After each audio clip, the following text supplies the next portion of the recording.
All right. Welcome back, everybody. It's your favorite vampire, Aveline here. We're back with some more Hercule Poirot, the first cases. We're now in chapter 5.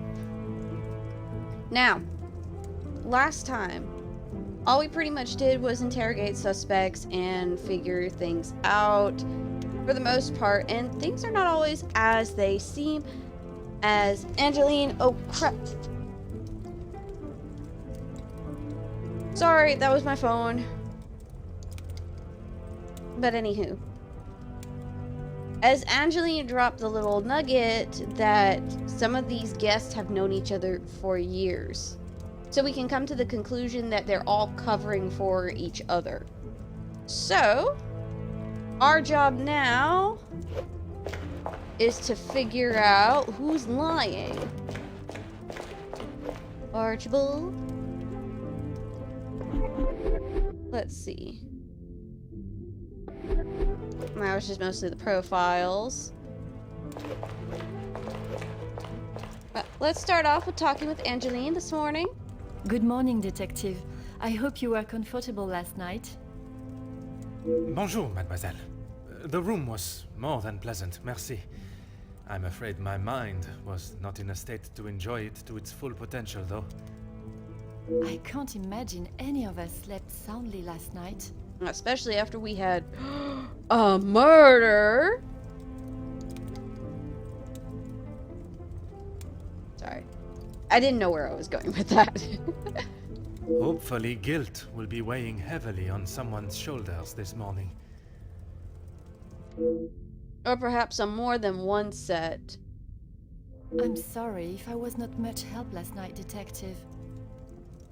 On the contrary, your inside knowledge of the guests was of great help to my investigation. But there are many more questions that require answers. His position? You mean about him living here? Oui, even in a house this size, you must see a lot of each other. I enjoyed having him here. When I was away with Gideon, it was comforting to know Maman was not alone. Although his work with Mr. Da Silva has kept him away from the house of late. What can you tell me about their relationship, working or otherwise? There is not much to tell, only that there is no love lost between them. Do you know what their business entails? He was always quite private about his work. I know that he was helping Mr. Da Silva with some safety matters. I found a check addressed to the Major from Monsieur Da Silva. It noted security consulting. Ah, that's right, security. With his military training, he helped Mr. Da Silva prepare for any trouble with the strikes. Uh-oh. Now, we've all seen the Major's personality beforehand. You know this is not going to be good. A development? Oh, Detective, I knew I could count on you. It may not be the news you had wished for, though. Another letter has been found. Addressed to me? I don't know how much more I can take of this. Pardonnez-moi, mademoiselle. Although it has been written in the same manner, using similar phraseology, it was not sent for your eyes, rather the Major's. Or at least that is how it seems. I'm sorry, Detective, I don't understand. It is addressed to him or not?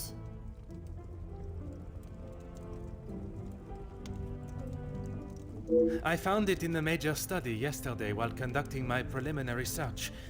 Whether he is the author of the letter or the recipient, I am still yet to discover. Heavens no, he could not do that. I don't know.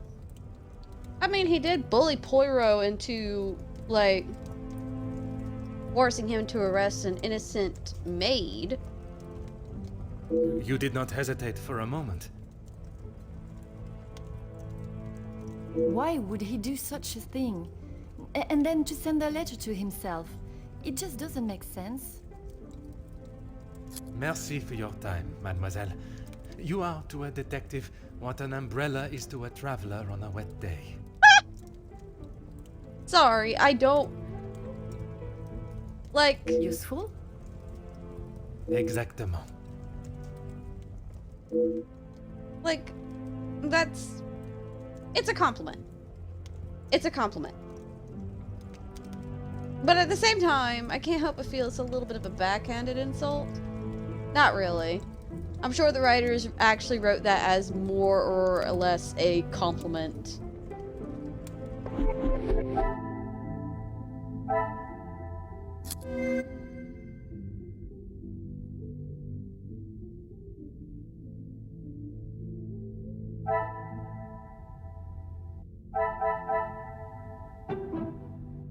But here's the thing, you've only seen the good in him. Things are beginning to become clearer. One can't be surprised with Angeline and Felix's bond. He's been a figure in her life for so long.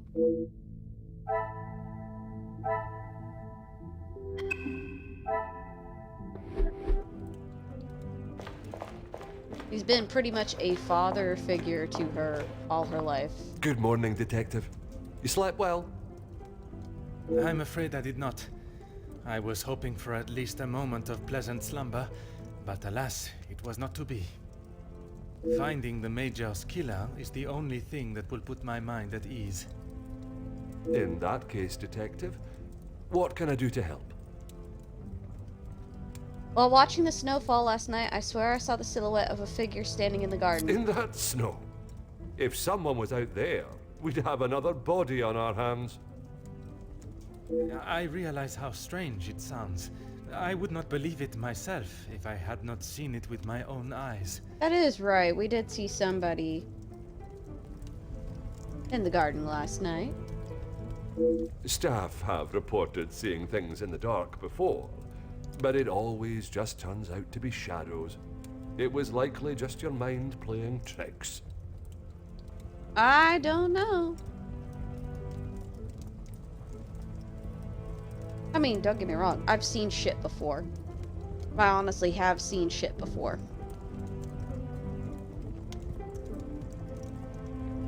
A lot of it's not really and truly all that spooky. I'm afraid our Lizzie is not well. I think the events of yesterday were too much for her. We'll have to just make do without her this morning. As Wordsworth once stated, rest and be thankful. Perhaps a chance of peace and relaxation will work wonders. Ooh. She knows something. She is currently eating breakfast alone in the dining room. It's how she prefers it. But if you wish to speak with her now... It is important I speak with her. Perhaps it is better to allow her to finish. I do not wish to upset her before I have asked my first question. I could perhaps investigate the garden for any evidence of the figure from last night. I would, but I'm afraid I found this morning that the telephone lines aren't working. The snow continued through the night and must have damaged them. Even if we could use the telephone, I don't think anyone would be able to reach us. In that case, it will be up to myself alone to solve the case. I'll let you know if anything changes. But until some of the snow clears, enough for the carriages to arrive, we are snowed in. Although I am not able to call upon or leave the house to find help from the local authorities, it also means none of the guests are able to leave. I have until the snow clears to find not only Mademoiselle Angeline's blackmailer, but also the Major's killer. Taken care of. Master Demir and his brother, after sobering up, helped me move him into the cellar. Best place for the time being. Très bien. I imagine there is no reason for anyone to go down there. Besides me, no one. Once this snow clears, we will be able to move him from the house. Your assistance has been most valuable as always.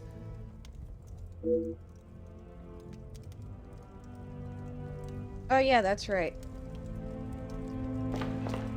Because of the fact that a lot of people, like, lived in the country and everything, sometimes, like, the funeral home wouldn't be able to make it in time. So a lot of times people will put literally dead bodies in the cellars, in their cellars, to like help preserve the bodies. All right, Archie, what you got for me? Nothing else. Well, I still have to talk to Cassandra. I'm not gonna do that just yet.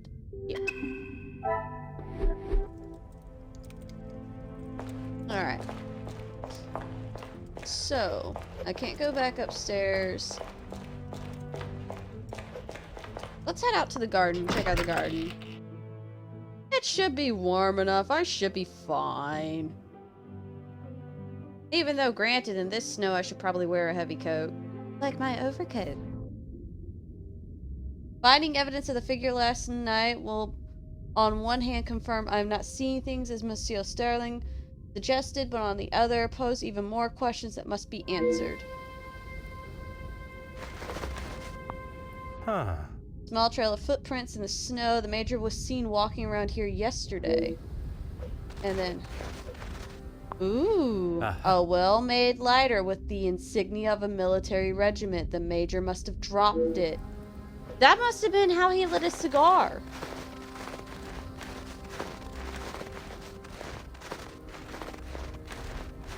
Always check around the corners.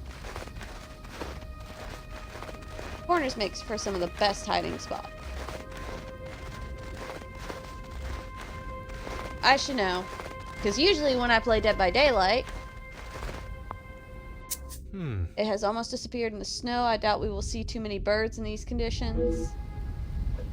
But, as I was saying, usually when I play Dead by Daylight, I'm usually hiding in the corners.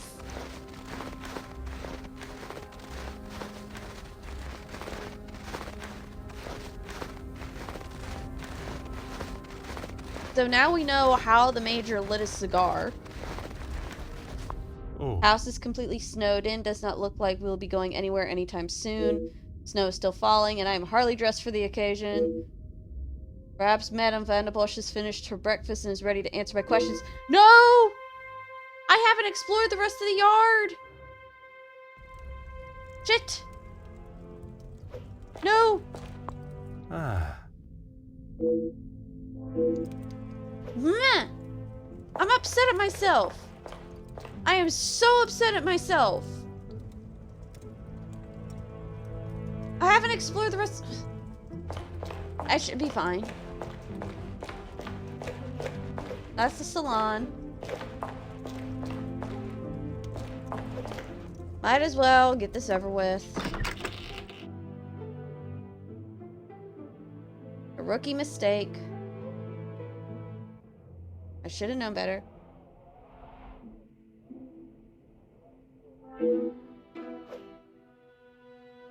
Alright, well, before we go talk to Cassandra.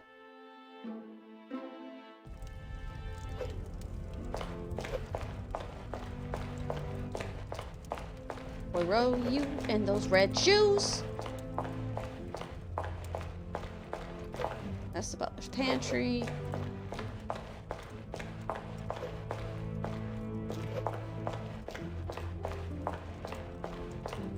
Where's the kitchen again?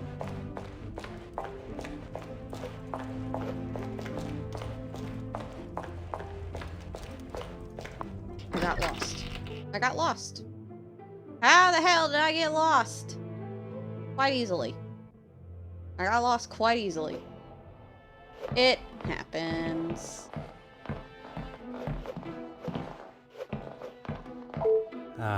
Madame Vanderbosch's collection of art extends further than just paintings.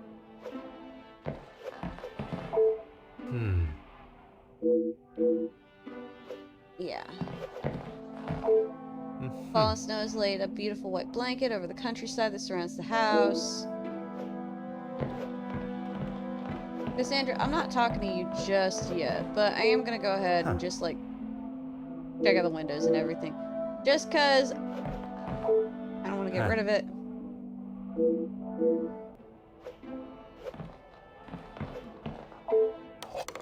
I wonder how many travel expeditions have been planned while enjoying the contents of the globe. I don't know if there's like... Ah! This leads to the kitchen! I got lost for a second.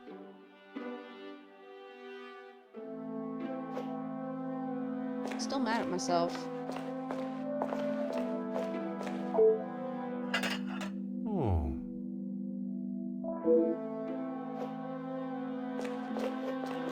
Alright, before I talk to you, I'm checking out the rest of the kitchen. Like, I'm not gonna screw up like I did in the garden. Because I swear there was more stuff in the garden.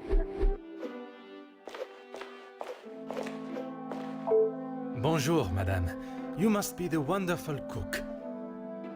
Wonderful and modest, sir. I am Rihanna. My taste buds thank you for the ravishing meal last night.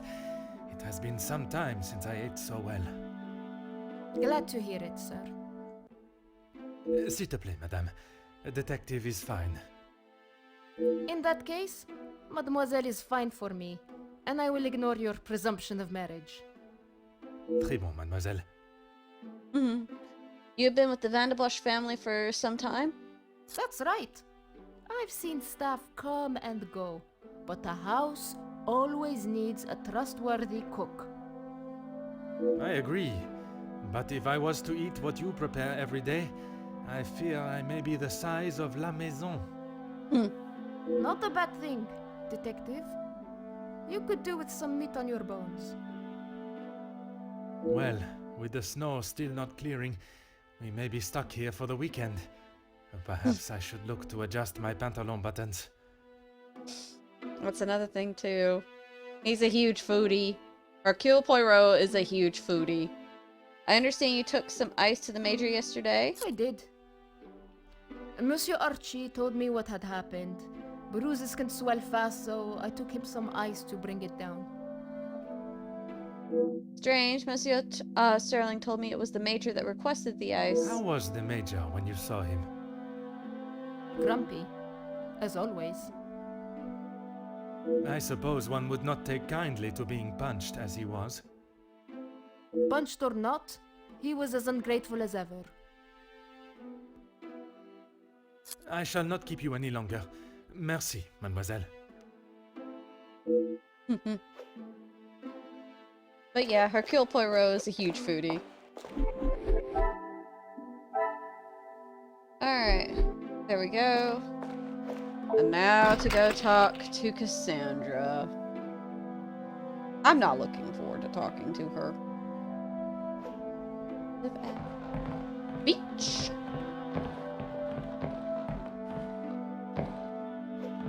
Good morning. Bonjour, madame. May I offer my condolences for your loss?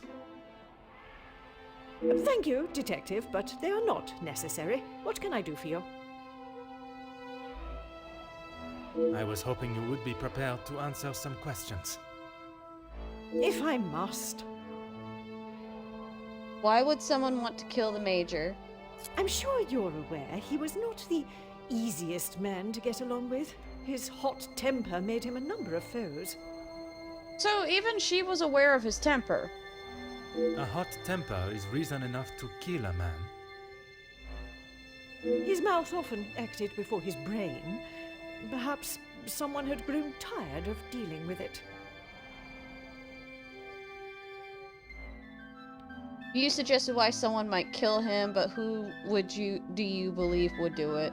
Seeing as I heard Mr. Becker's in what I would describe as an unnecessarily loud exchange of words yesterday, he would be my first suspect.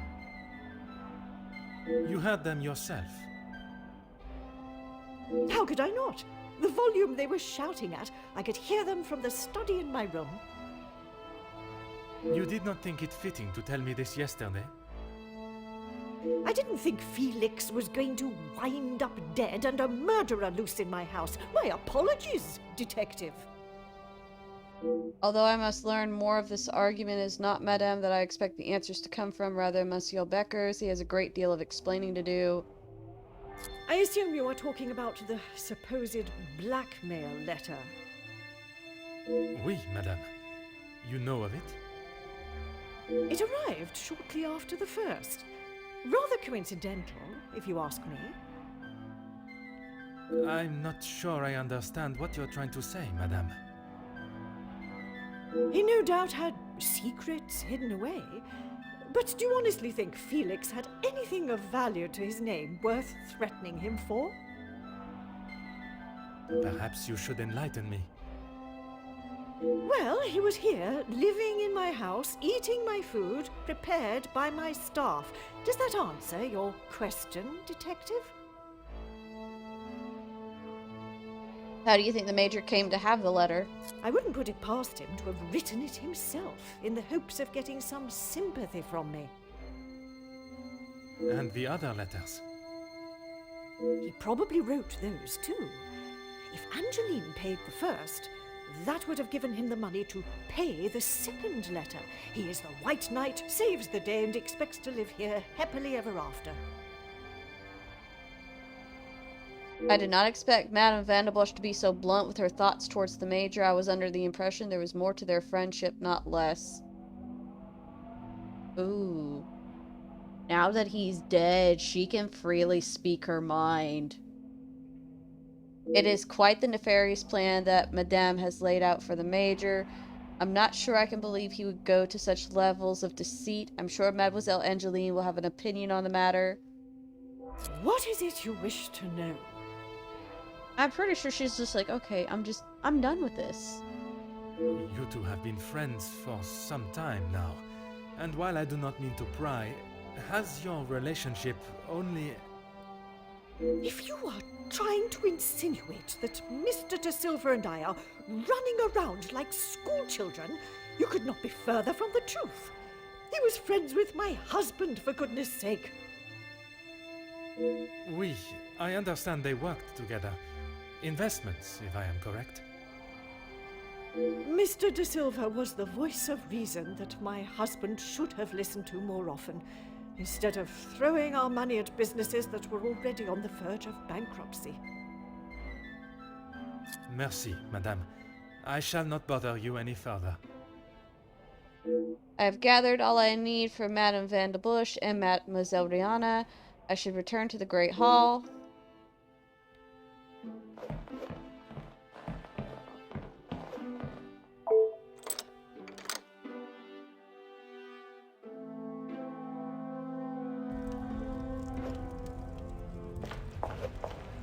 So, with that, I'm pretty sure Cassandra realizes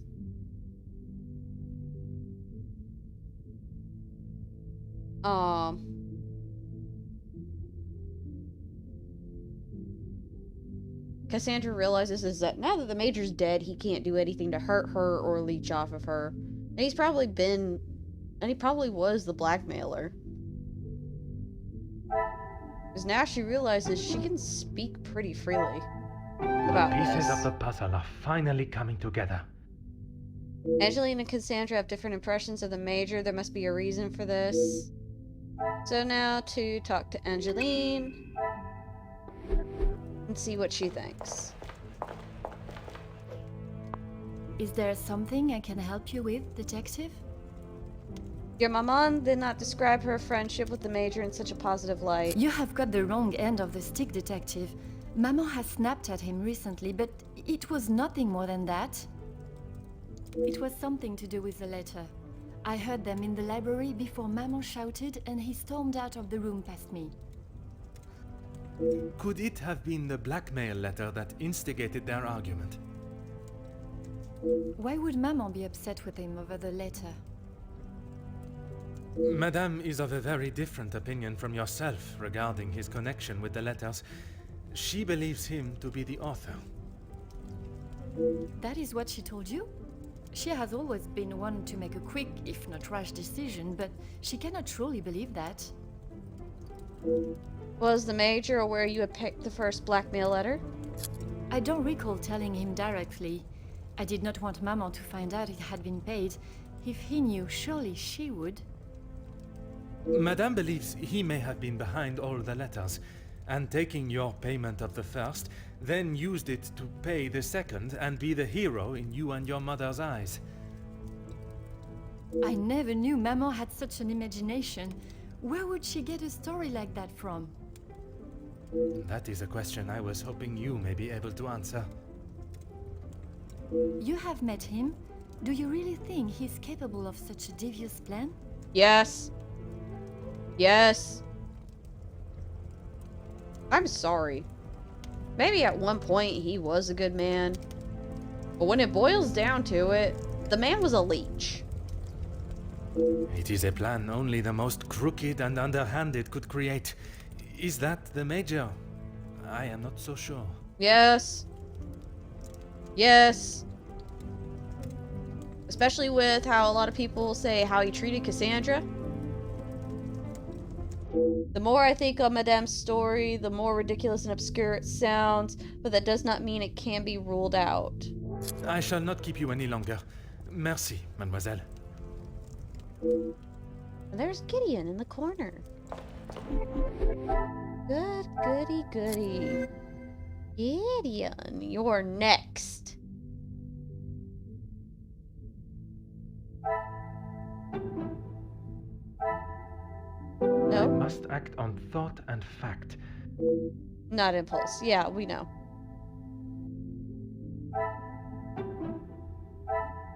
I must take a different approach if I am to uncover the truth.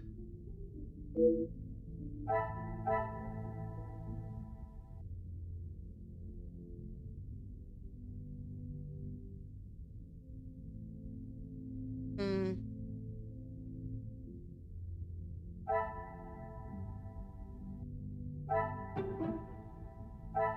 I cannot No. see the logic in this. Perhaps a second look at the evidence in front of me.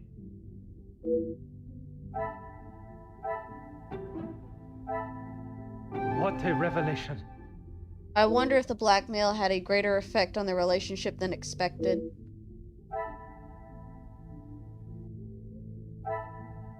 We'll talk to Angeline. We need to talk to Angeline in a second. But first, let's chit-chat with Gideon. And the Comtesse is also here, too.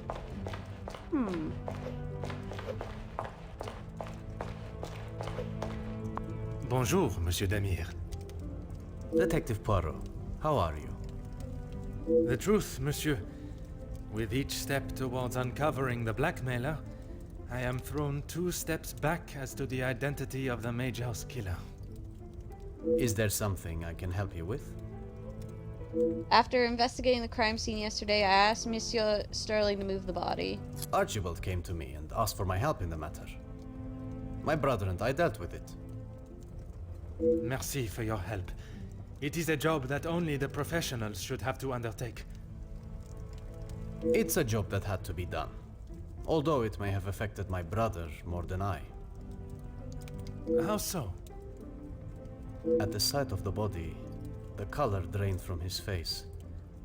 Once we had reached the cellar, Zachariah took himself straight off to bed, without even a good night. While in the study, I noticed the Major's safe was locked. Would you know who has access? Felix and Madame Vandenbosch are the only ones with keys, as far as I'm aware. Oh, and Archibald. I'm sure I heard Felix asking him to return something to it once. I wonder why Monsieur Sterling did not mention this previously. Have you spoken with your brother this morning? I have not seen him since last night. I'm sure he will have been fine after a good night's sleep. I don't know. Dude mentioned time at war, seeing a dead body. Particularly one of the Major. Of the guy he was on the opposite side of the war with. Yeah. I imagine the alcohol would have acted as a sufficient sleeping aid. He does not need his younger brother checking in on him. I don't know. Maybe you should check in on him. Like, make sure he's okay. Perhaps that is exactly what he requires. I'm not sure what he told you yesterday, Detective, but he's a big boy. He can look after himself.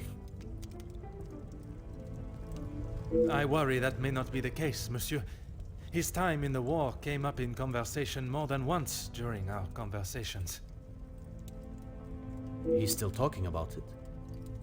I thought talking to the doctor would have stopped all of that. Nope. Merci, monsieur. Nope. It didn't.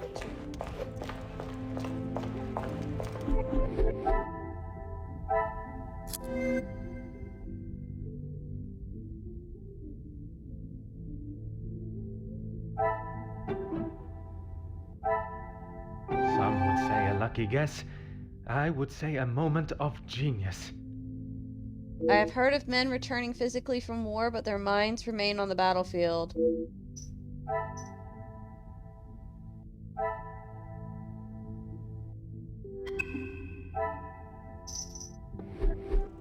So we need to talk to Gideon and Angeline again. Let's talk to the Countess. Countess, I wonder if I could ask you some questions. That is it, detective? No small talk? No inflating of one's ego? I am afraid not, Countess. With the murderer still loose in the house, my mind is rather preoccupied. Well then, detective, perhaps I can be of some assistance. Comment, madame? I thought you might like to know what I found on the Major's body. I demand to know who gave you permission to see the Major's body. That certainly piqued your interest. A man has been murdered, and you find it acceptable to fool around and joke. Oh, please, detective. Do you really think so little of me? Archibald asked for my assistance.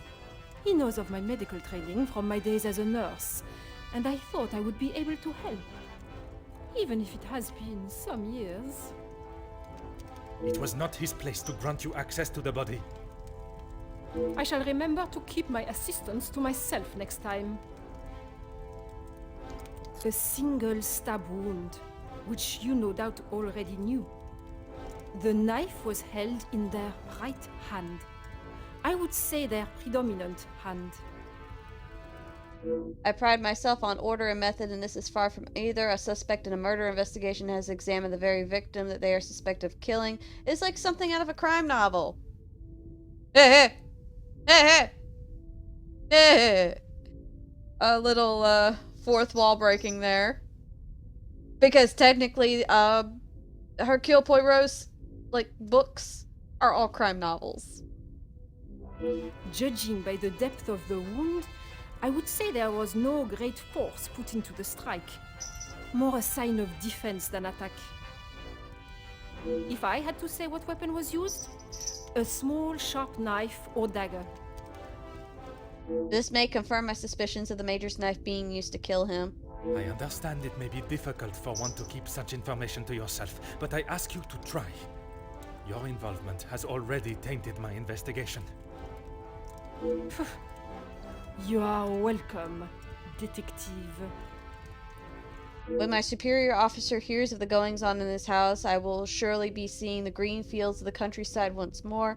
I must do all I can to redeem the reputation I've worked to build, starting with finding the killer. That's what's getting him upset. S'il vous plaît, Comtesse. Keep this information to yourself. Please do!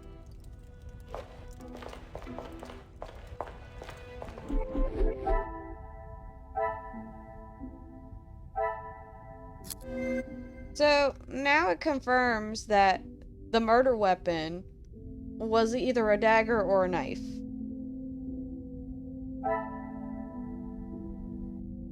And according to the Comtesse, it was more along the defensive side rather than attacking. So, of course, given the Major's temper, we've all seen it, we've all heard of it. It's possible that he might have just attacked whoever, came into his study, and they, in turn, stabbed him in defense. Is there something I can help you with, detective? Was the arrival of the blackmail letter what caused the tension in Madame and the Major's relationship? I'm afraid it had been that way for some time.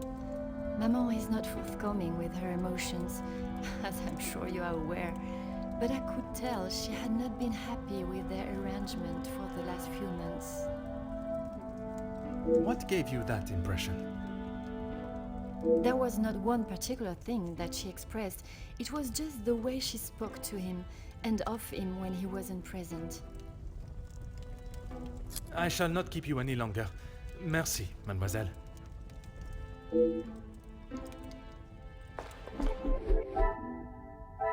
Alright. And now we gotta chit chat with Gideon.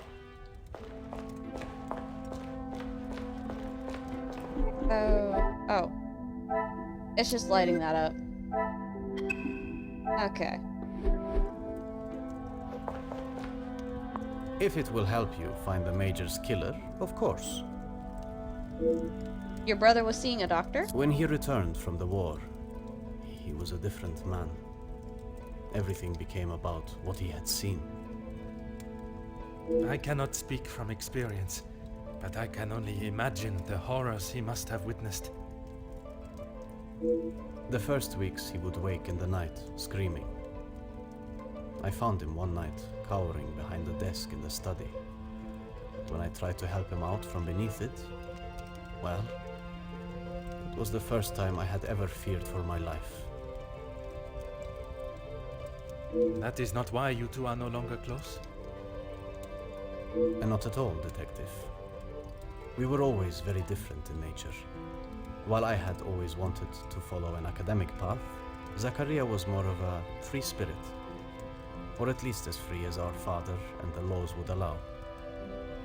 And yet, he ended up in the military. Quite the contrast. Our father demanded that he at least try to do something with his life. And when some of his friends joined the army, he signed up with them. It wasn't long before he moved out from the family home after his return from the army. I always assumed that he had put the war and everything that came with it behind him and was moving on. But now I see that is far from the truth. Yeah. Because you never realize it also, with PTSD, it also affects your loved ones too. I believe I have gathered everything that is required. Monsieur Sterling will be able to assist me in gaining access to the Major's study.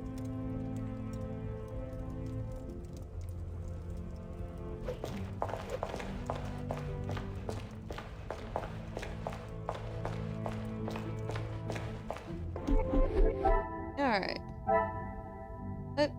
All we gotta do is talk to dear old Archibald. Whatever you need, Detective. I wish to inspect the Major's study again. Certainly, Detective. Returning once again to the scene of the crime.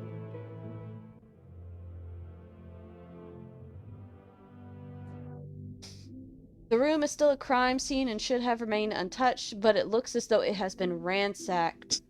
I requested Monsieur Sterling to have the body wrapped and moved, which has been done, thankfully. What else has gone on in here? Huh. You still got the pool of blood. But now we know that the lighter from the garden was what lit the Major's cigarette. Not cigarette, cigar. Oh no. Someone was obviously looking for something in particular in the Major's documents. These accounts have been thoroughly rifled through.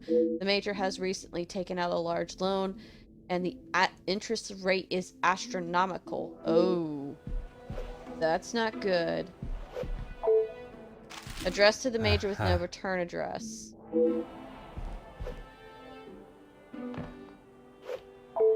I must admit, side by side, there is a striking resemblance between Mirefil. Perhaps such flattery is the way to win over Madame Van de Bush. How strange. The Viscount was also present in the picture, but has been folded out. I did not think there was any hostility between the Major and the late Viscount. How strange. I could not access this yesterday, but now it's been left wide open. Scratches are obviously around the lock. Someone in this house was eager to see the safe's contents. A half-sealed letter addressed to Madame Von de Bush from the Major. I am not one to read others' private mail, but under the circumstances... Ooh. This is going to require some reading. My dearest Cassandra, it feels as though it has been an age since I have been able to set my eyes on you, a day I have waited for so impatiently. I keep the photograph of us together at the lake close to my heart, always. I cannot wait to see how young Angeline has grown. Her beauty will surely soon reach that of her mother's. I hope the gifts from the Orient reached you fine. They are really something to behold. The work that has kept me away for so long is drawing to a close, and I will be returning to the continent within the month. At your request, I have found accommodation in the city. It pains me to think of being so close and yet unable to be with you every moment, but if it eases your worry, I shall not continue to question it.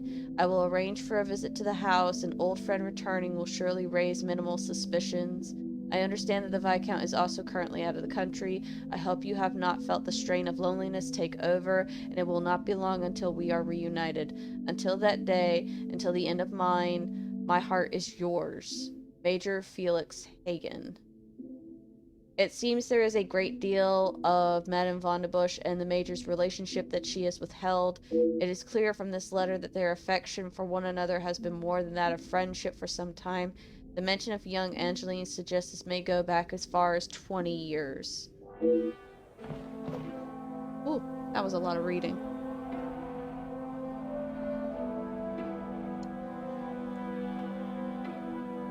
But I'm not surprised if she was trying to hide a relationship with the Major when she was married.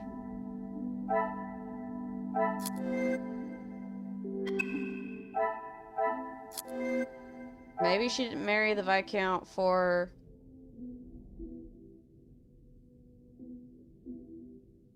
I don't think she married the Viscount for love. I think she married him out of money.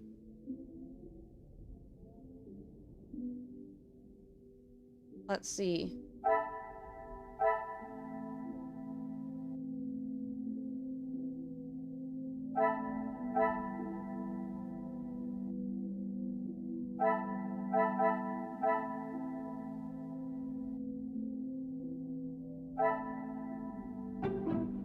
Where'd she go? No? Order and method. That is the way to solve the problem.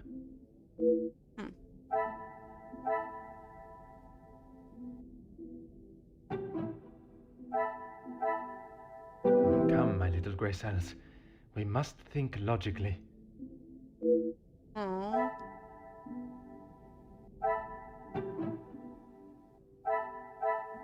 Another success.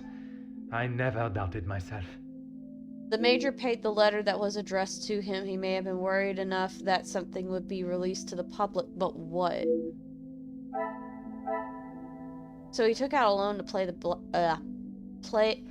pay the blackmail. But why? And also the fact that this loan had a high interest rate. Which now makes me wonder, like, what happens to people with debt after they die? Now, I've heard some stories that it, like, reverts over to the family. And the family is forced to pay off that debt, but not sure.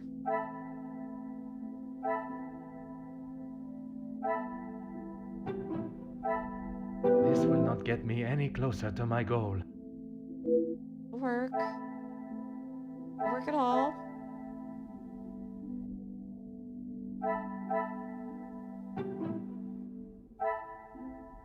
Is there something I am not seeing? Oh, wait. This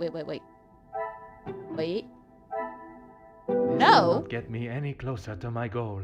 Oh, of course, that's pretty much the obvious. Oh. Magnifique. The hidden photos of them, along with Angeline's attachment to him, proves he cared deeply for them.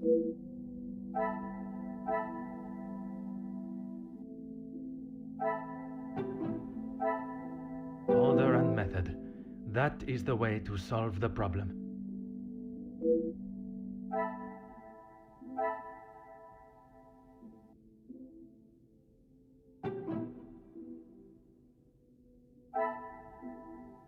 There we I should go. not be surprised by my own skills of deduction.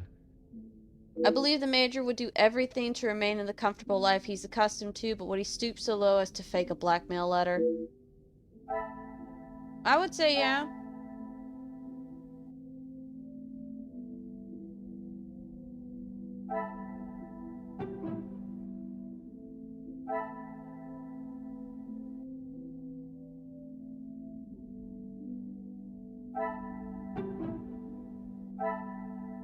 Magnifique. The evidence shows that the Major was not the author of the blackmail letter. The Major was a victim, just like Mademoiselle Angeline. Whoever it is that is penning these letters knows a great deal about many people. I wonder how many more have received similar letters. I don't know.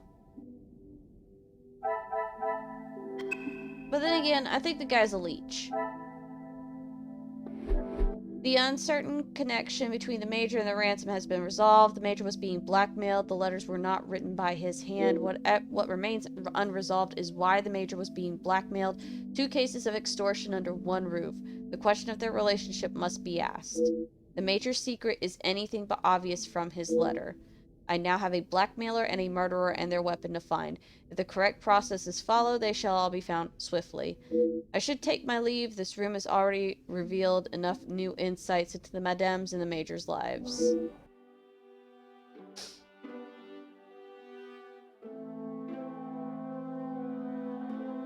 Detective Poirot, I have been asked to inform you that Lady Van den Bosch has returned to her room, and she wishes not to be disturbed. Merci. Madame certainly has mastered the art of subtlety. They may not be the exact words she used, but I'm sure you can imagine.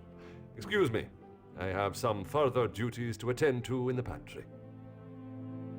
Uh-huh.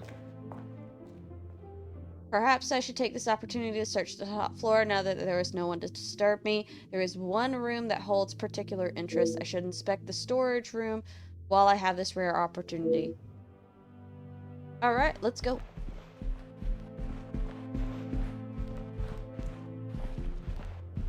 Oh, that's Cassandra's bedroom.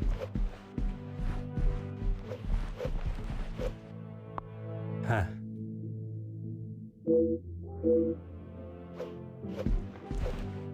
Huh.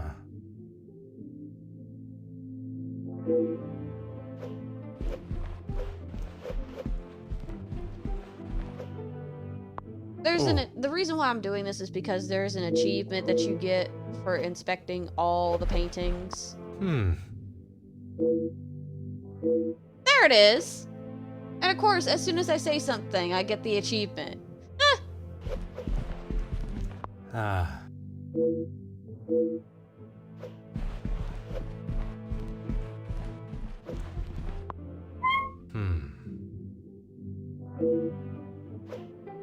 Or spying on the neighbors. Just saying. That's the Major's bedroom. So the Major's bedroom and Cassandra's room aren't that far from each other.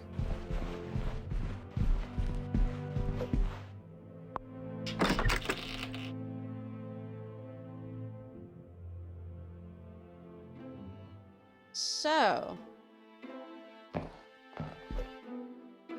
a collection of children's toys. Such a shame to see them stored away and not being enjoyed, considering they may have been kept in a storage room. They are all in almost perfect condition. My immediate assumption would be they belong to Mademoiselle Angeline. Not surprised. A lot of times parents would like keep toys to pass down to their kids. A lone storybook rests here. It has obviously been read a great number of times, judging by the condition of the spine and pages. I am perhaps not the target demographic, but I understand it is quite popular amongst the younger audience.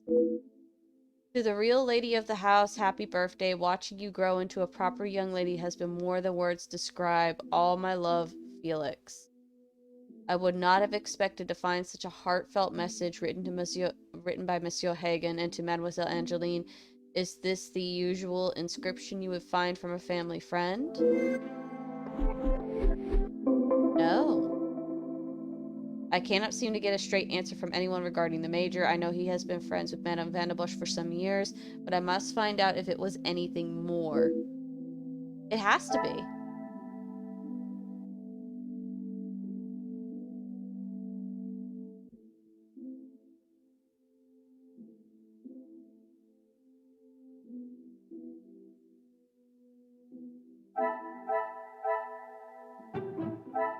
I cannot see the logic in this.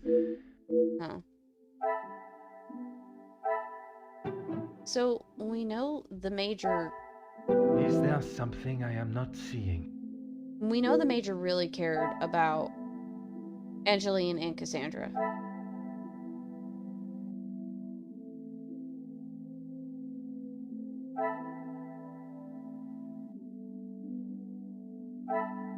I wonder if now... I must Oh. act on thought and fact, not on impulse.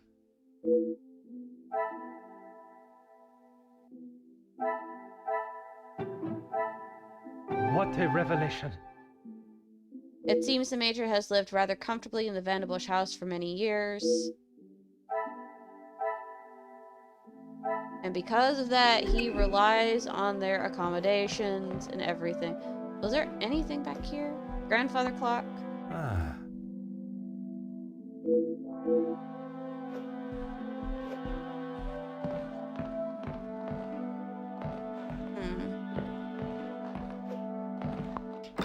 Alright, now that we've had a chance to kind of peek in here.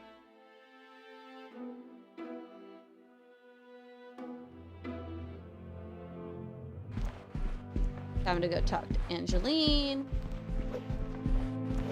And see what else she knows.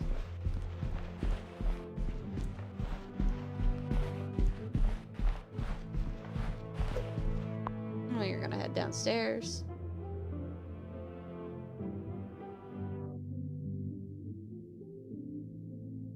Perhaps it is time to speak with Mademoiselle Angeline again. She should be able to give us the valuable pieces of the puzzle. Detective Poirot, are you any closer to uncovering the truth of Felix's involvement with the letters? I am, mademoiselle. I can confirm that he was not the author of the blackmail letters. Even though he was a leech. So the author is still out there. Oui, but it will not be long before they are apprehended, and the only letters they shall be penning will be from behind iron bars. Your confidence is rather assuring. Thank you, Detective. Your comment about the current guest stayed with me last night. I'm sorry, Detective. I did not intend to leave your mind so full of thoughts. No apology is required. It actually made me question my whole chain of thinking. What if there had been a collusion between them, and the Major's murder was planned, organized, and orchestrated to make the investigation seem almost impossible? Oh my, Detective, that is quite a theory. Every guest has a motive. You confirmed that with the mention of Mademoiselle Conrad and the Major's fight. Supplying one another with a rock-solid alibi would surely throw off any detective. And that is true. But not you. Correct, mademoiselle. It would take much more to stamp Detective Poirot. That is true. While searching the storage room, I found a book that I assume was a gift from the Major to you. I haven't seen that book in so long. Yes, it was a gift for my 10th birthday. I have read it from cover to cover countless times. He left such a lovely inscription too. It sounds as though there is a side to the Major I did not get to see. Was it common for him to bring you gifts? Not common, but if he had been away for some time, he would bring me a small memento from his travels. He hasn't done that in some time, though. The toys that were with the book, were they also gifts from the Major? They were. I'm afraid they may have gathered some dust being in the storage room for so long. I kept them in hope of giving them to my child when the time comes. It sounds as though he had always cared about you. His presence at the house was comforting for us both after Father died, even if sometimes he was a little too overprotective. So, after her father died, the Major pretty much tried to fill that father role. You spoke last night of the Major's support of your maman. That's right. Ever since I can remember, Felix has been around. It seems as though she has a number of support networks. The Major, her friendship with the Countess, not forgetting Monsieur da Silva. Maman has many friends. I know how she may seem to most, but once you break the hard shell... There is a further shell waiting to be broken. That's funny. Oh, very good, detective. Forgive me, mademoiselle. I only jest. It's quite alright. You are not the only one that feels a razor tongue. She's grateful you are here, especially now, whether she shows it or not. I am still yet to see this version of Madame that Mademoiselle Angeline speaks of. I'm not sure I will get my hopes up for a budding friendship. Speaking with the Comtesse yesterday, she did not have the greatest opinion of the Major. They have often come to blows when it concerns Maman. They are both trying to protect her, but they themselves cannot seem to get along. Oh geez, I wonder why. The man's a leech. She spoke of his desire to join the, how do you describe it? Social elite. This isn't the first time she has vocalized that concern. She thinks the Major was just using our family name to make his way to the top. And you do not agree? I will not deny he has shown interest in Maman's social circles, but they have been friends since even before I was born. Surely all those years of friendship was not just to raise his social standing. Mademoiselle Angeline obviously does not believe what the Comtesse has to say about the Major. Perhaps it is jealousy that drives her scandalous theory. If I may be so bold, did the Major contribute to the house? How do you mean, detective? I imagine a house of this size is rather costly, keeping it in the immaculate condition it is in. Maman looks after the financial side of the house, but I think she has had to ask him more than once for a contribution of sorts. It is not for me to get involved. I shall not keep you any longer. Merci, mademoiselle. I have everything that is needed to push Madame Vanderbush on her secret.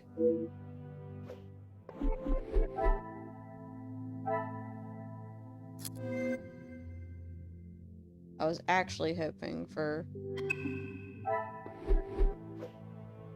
something. But might as well go ahead and get this over with.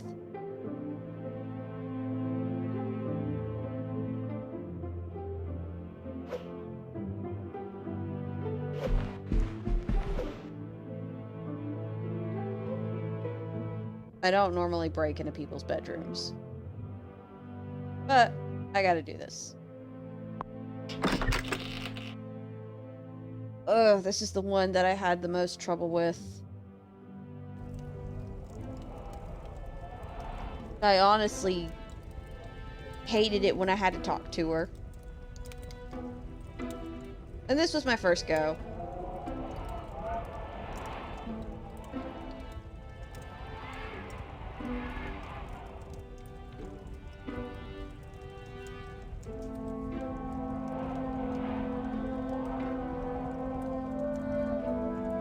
But might as well.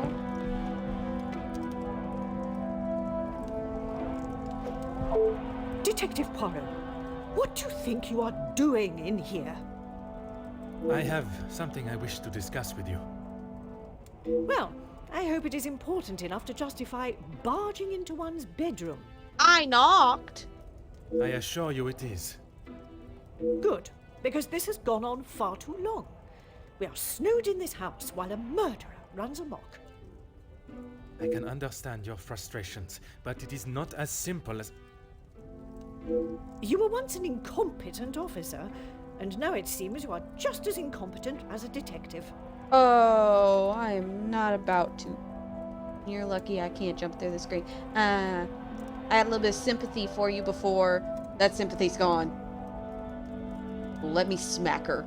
I will smack her. If I was not being lied to and misled at every turn, perhaps the murderer would already be in custody. I hope you are not suggesting I had something to do with Felix's murder. I am suggesting that if I had the support that everyone claims they are offering, we would be in a very different situation. If you have something you want to ask, I suggest you ask me now.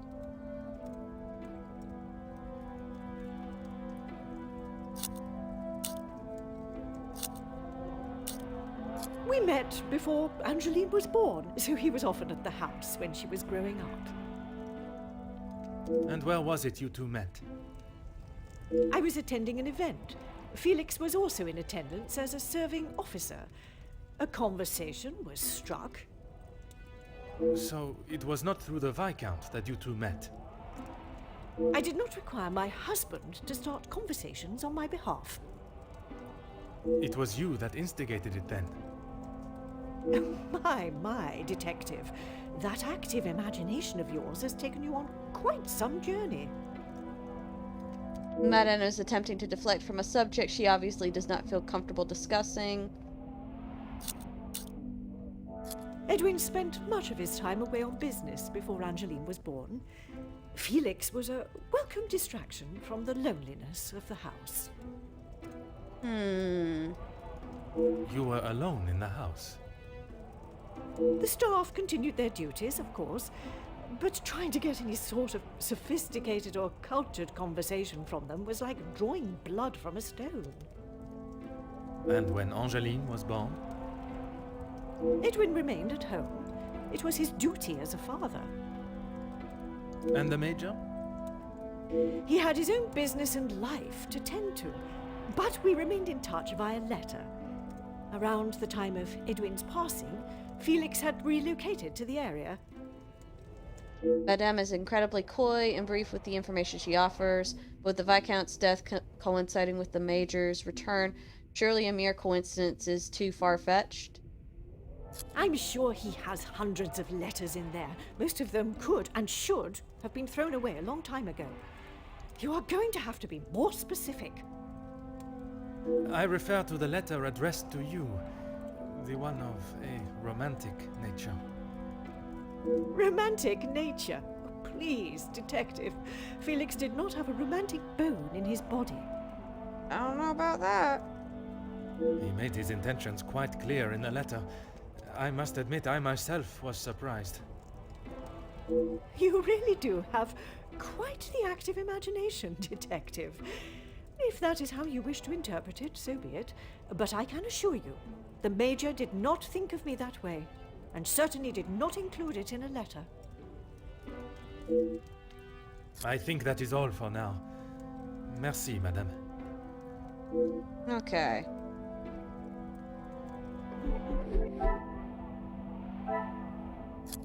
So, now we have the Major's relationship.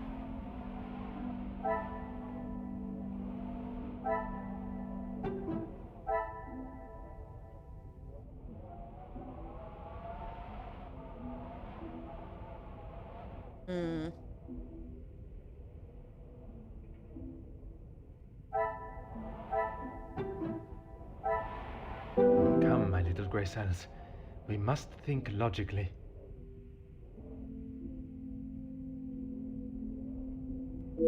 Okay.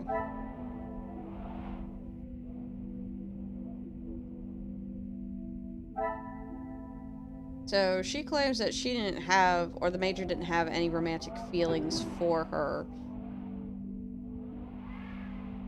Yet...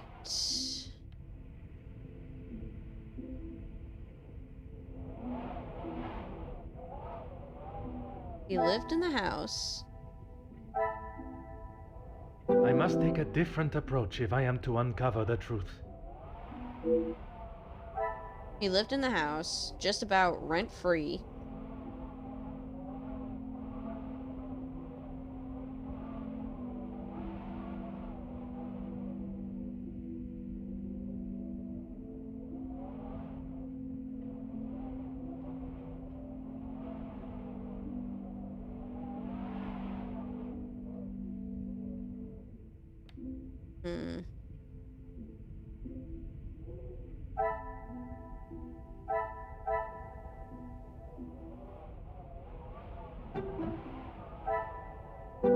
must act on thought and fact, not on impulse.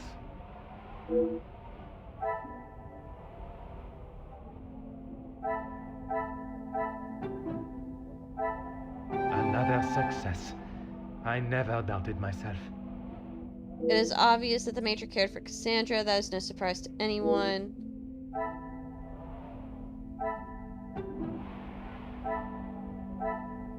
Some would say a lucky guess. I would say a moment of genius. With the Viscount gone, the Major stepped up and acted as a fatherly figure to her.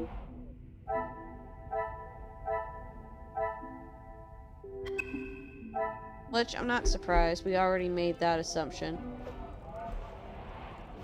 Alright, Cassandra. Oh, let's get this over with. Is this really necessary? If you are correct, the Major had no romantic feelings towards you. Why would he keep a photograph of you and Mademoiselle Angeline hidden? He may have stayed in my home, but Felix was a grown man, Detective. What he kept, hidden or otherwise, has nothing to do with me. I don't know about that. But it does not surprise you that he had such a photograph? We have been friends, and he has been there for Angeline for many years, but you find it strange that he keeps a reminder of us? Perhaps that says more about you, Detective. What I do find strange is that if he did hold a flame for you, why he would never express it. If he did, it was not reciprocated. I have not even considered another since my husband's passing. Not that it is any of your business. I think that is all for now. Merci, madame.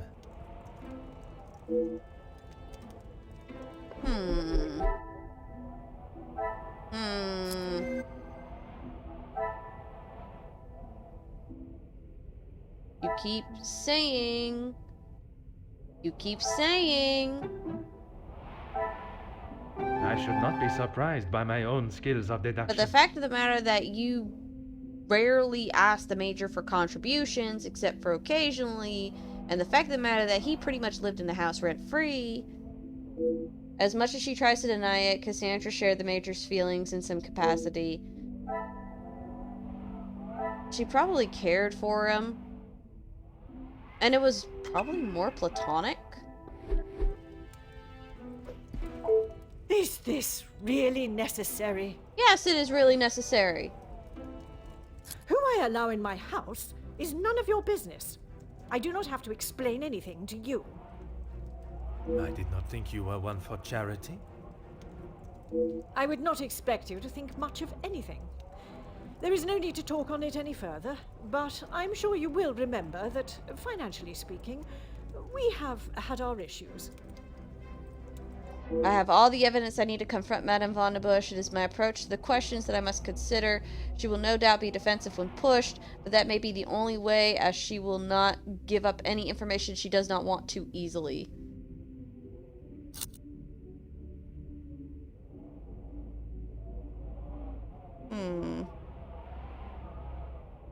He was a man that required no protection, Detective, especially from me. I don't know. You seem pretty defensive of him, and then today, all of a sudden, you're not defending him anymore? That is the impression I had of him, which is why your defensive stance warrants questioning. Your insistent questioning on such trivial matters are getting on my last nerve. There is a murderer and a blackmailer to be found. That is your job here.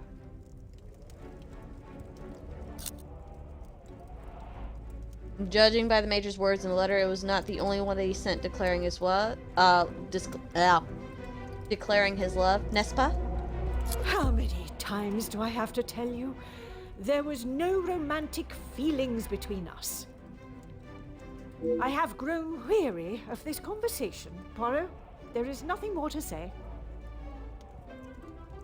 Your continued reluctance to answer my questions and defensive nature suggests that there was a shared love between you. Called her out! Called her out. Madame, you continue to withhold the truth. And you continue to get on my last nerve. I am not obliged to tell you every detail of my private life. but when it impedes my investigation. If only you were this focused on finding the blackmailer and... Madame, Very well. I did not lie about how we met. I was attending an event, raising money for... Oh, I cannot recall now. It had been some time since I had returned home, and was rather missing English soil. I was aware of Felix's invitation, or at least that there was to be several British officers attending the party, and that is where our friendship began. He was a warm reminder of home, and I enjoyed conversing with him. We shared walks in the park and read together. As I said, he was a welcome distraction from the days spent alone. I shall go no further with the details, but I will say, I had no intention on being unfaithful to my husband. It was never our plan to go that far. Once I found out I was pregnant, I knew it had to stop. the Viscount never questioned Mademoiselle's birth? In his mind, he had no reason to, and he shouldn't have had to. It was my mistake to bear. If he knew the truth, our lives would have been ruined. I told Felix that he was to stay away, but he had no intention to. He became an uncle figure to Angeline, and they grew closer after Edwin's death. I could not tell her the truth. Too much time had passed. The secret remained only between him and I. Until now. And what were the Major's thoughts on revealing the truth? He wanted to tell her everything. He wanted her to know exactly who he was. But I told him no. It would not have been the poignant reconciliation that he expected.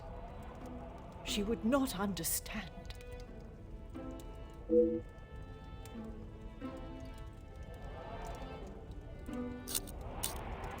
I tried to retrieve them from the safe after everyone had retired last night. But when I opened the safe, they were nowhere to be found. I assumed he must have hidden them somewhere else. When I entered the study this morning, they were as visible as a red notice on a police station wall.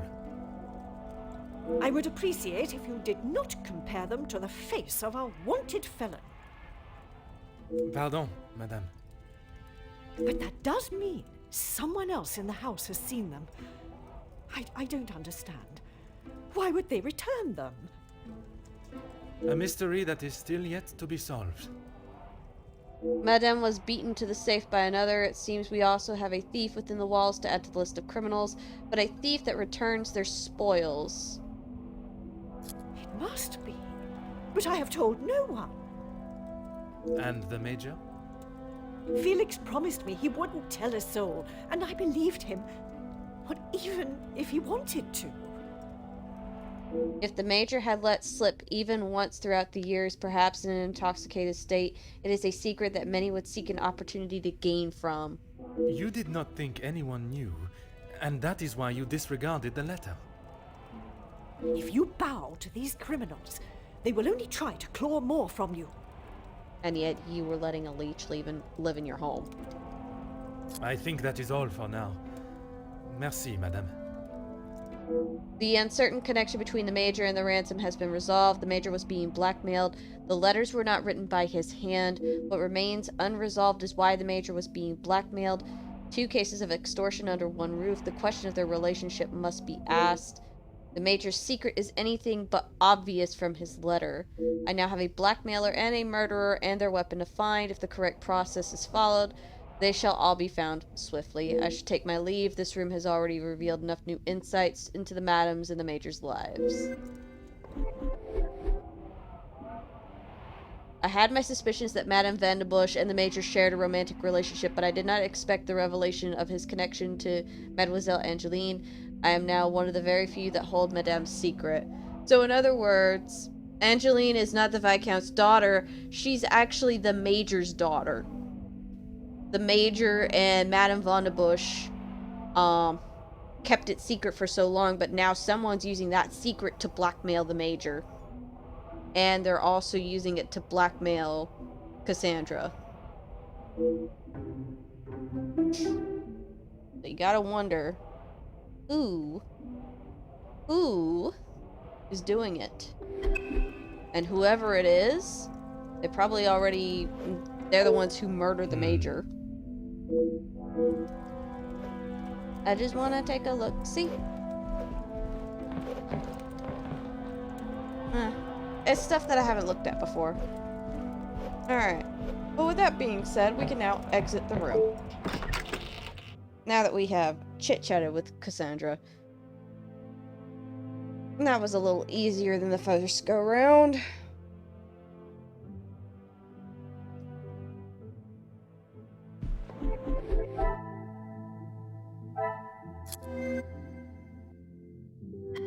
So now we know it's not the Major that's writing the letters. Detective Poirot, how is your investigation coming? Monsieur Sterling, I must admit, I have learned much more than I was expecting to. You'll be wrapping the case up soon, then. One has never finished learning, monsieur, and in this case, I shall need to continue if I am to find the Major's killer. It might help to vocalize your thinking. I'm all ears. Monsieur Sterling offers an interesting concept. If I was to state the current position of my investigation, while holding back certain truths, the guilty parties may realize I'm hot on their heels and reveal their hand. Monsieur, would you gather the guests and staff in the salon?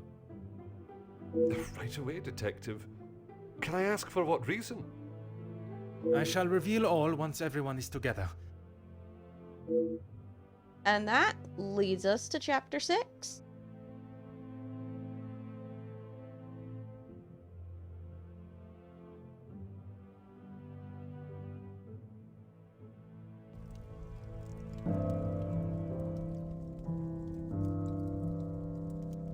Which brings us to the search.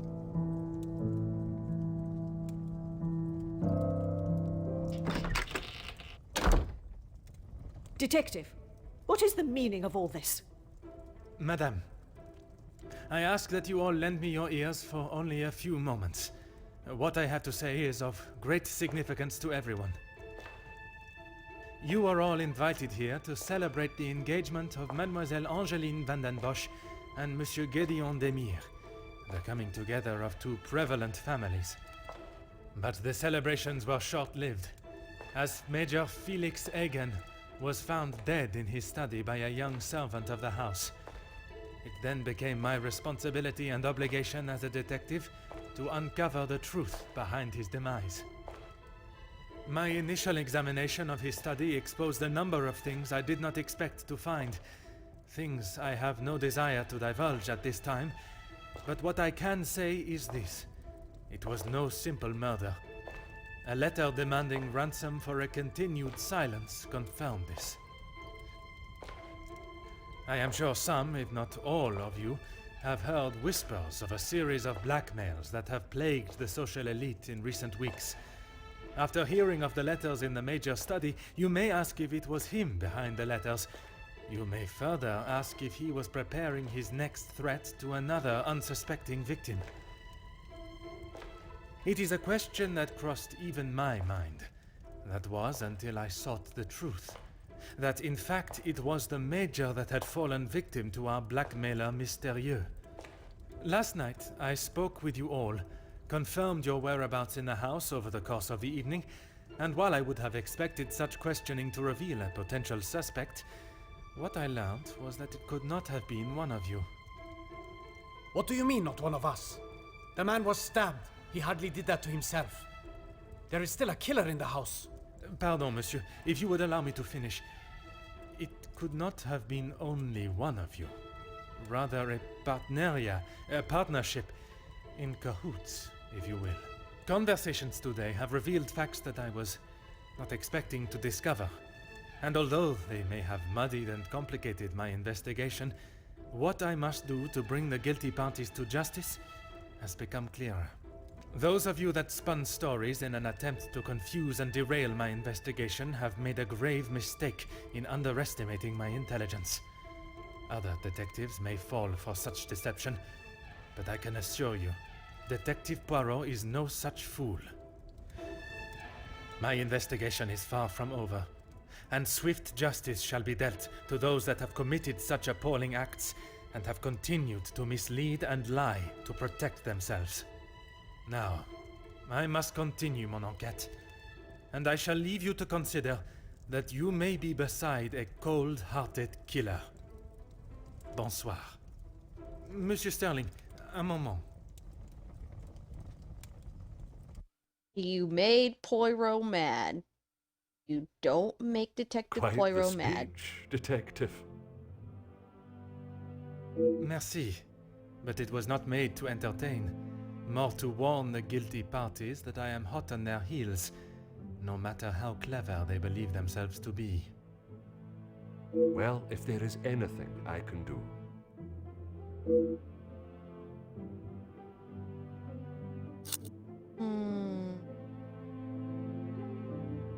Nothing. But I was so preoccupied with the Major. Sorry, Detective. Should I have?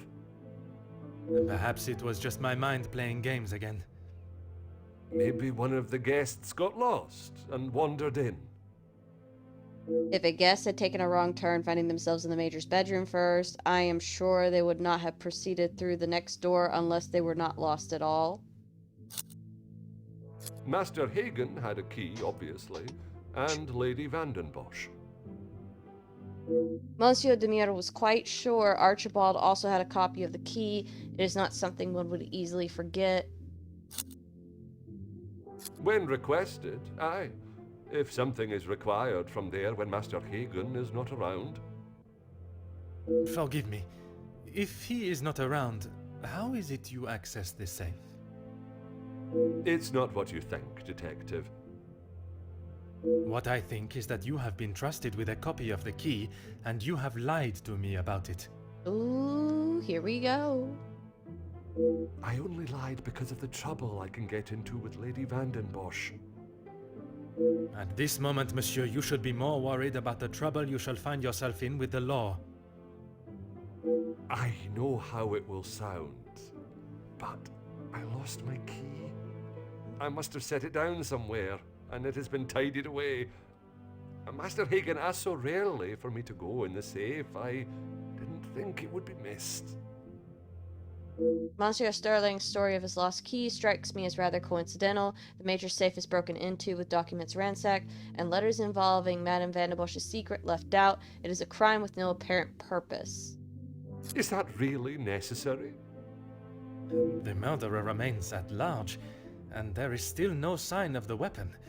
I would say that makes them essential. Of course. I still just cannot imagine any of them being guilty of his murder. It may be hard to imagine, but it is the truth. There is a matter regarding the cum test that we must discuss. I should have said this morning. I'm sorry. Monsieur, I am not quite sure you understand the severity of what has happened. I am well aware, Detective. I just thought she would be able to help. Would you allow a man with a smoking gun to remove his bullet from a victim's chest? I suppose not. I understand that Monsieur Sterling was only trying to help, but surely he must have seen what it could do for the integrity of my investigation. I would like to begin my searches now. Since it is closest, I will start with the west wing. I may not be back when you return. Here is the key to the other rooms.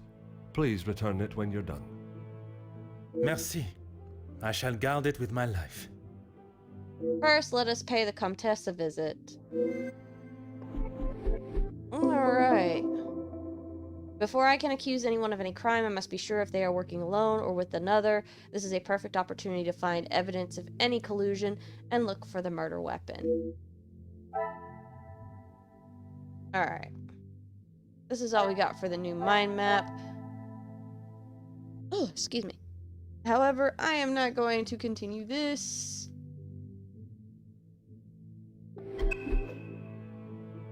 but I am going to put this on pause. So, we now found out that the secret is that Angeline is actually the Major's daughter. She was not the daughter of the Viscount. Though I'm pretty sure if the Viscount had found out, that maybe he would have been okay. A lot of people have said a lot of positive things about the Viscount. So, who knows? But in the meantime, whew, that was a bit of a... That definitely took a lot of thinking. But I hope you guys are enjoying this playthrough so far. I know as soon as I get done with this one and Murder on the Orient Express, I am planning on starting the ABC Murders. And then, I don't know. I might just start a poll to see what else, because I've got a whole bunch of other games that I really want to get into and everything. But I want to see what you guys want to see for the channel, you know. Not just like mystery stuff. I do like a little bit of action, a little bit of horror. You know, fun shit. But anywho, I hope you guys have enjoyed, and I will catch y'all later. So, later. Bye! Mwah!